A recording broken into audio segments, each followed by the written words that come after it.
कहानी पराये भरोसे काम नहीं होता। एक सरसी खेत में घोंसला बनाकर रहती थी और उसी में अपने बच्चे का लालन पालन करती थी।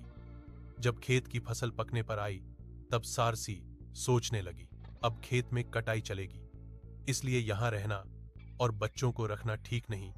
परंतु बच्चों ने अभी तक ऊना नहीं सीखा, इसलिए उसने और कुछ दिन तक खेत में ठहरना ही आवश्यक समझा और बच्चों से कहा, देखो, मैं रोज ही घोंसला से बाहर जाती हूं।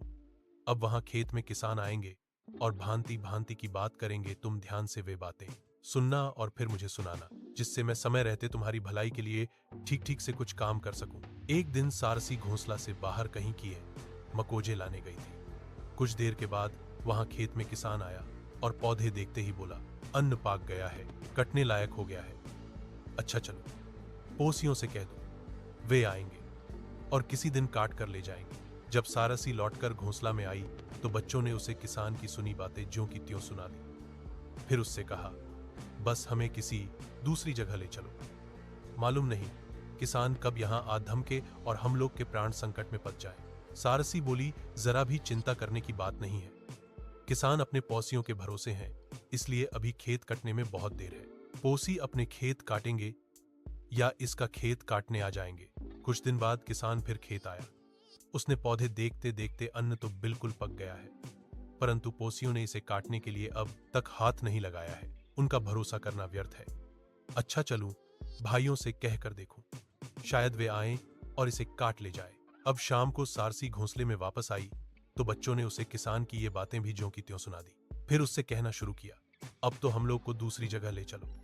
अब किसान के भाई खेत काटने आएंगे और हम लोग के प्राण संकट में डालेंगे। सारसी उसे समझाने लगी, पागल तो नहीं हो गए, चिंता करने की कौन सी बात है, अभी वे अपने खेत काटने में लगे हुए हैं। भला वे अपना काम छोड़कर इसका खेत काटने क्यों आने लगे। 2-3 दिन बाद किसान फिर खेत में आया और पीछे देखते ही कह उठा, अब तो अनाज इस तरह पाक गया है कि पौधों से टूट टूट कर झड़ने लगा है, परंतु मेरे भाइयों ने इसे काटने के लिए कुछ नहीं किया। यदि और देर हो जाएगी तो मुझे बहुत हानि उठानी पड़ेगी, इसलिए अब दूसरों का मुंह ताकना व्यर्थ है। अब मैं अपना ही भरोसा करूंगा और सुबह से ही काटने में भीड़ जाऊंगा। आज भी बच्चों ने सारसी की ये सारी बातें सुनाई। फिर उसने आग्रहपूर्वक कहा, मां, अब भी दूसरी जगह चलोगी या यहीं रहोगी, हम लोगों के प्राण संकट में डालोगी। सारसी बोली, हां, अब चलूंगी, सवेरा होने से पहले ही यह जगह छोड़ दूंगी। अब किसान समझ गया है कि अपना काम पराये भरोसे नहीं होता, इसलिए वह कल अवश्य खेत काटने आएंगे। सीख, अपना काम हमेशा खुद की जिम्मेदारी से करना चाहिए, दूसरे के भरोसे नहीं रहना चाहिए। ऐसी और कहानियों के लिए चैनल को सब्सक्राइब करना ना भूलें।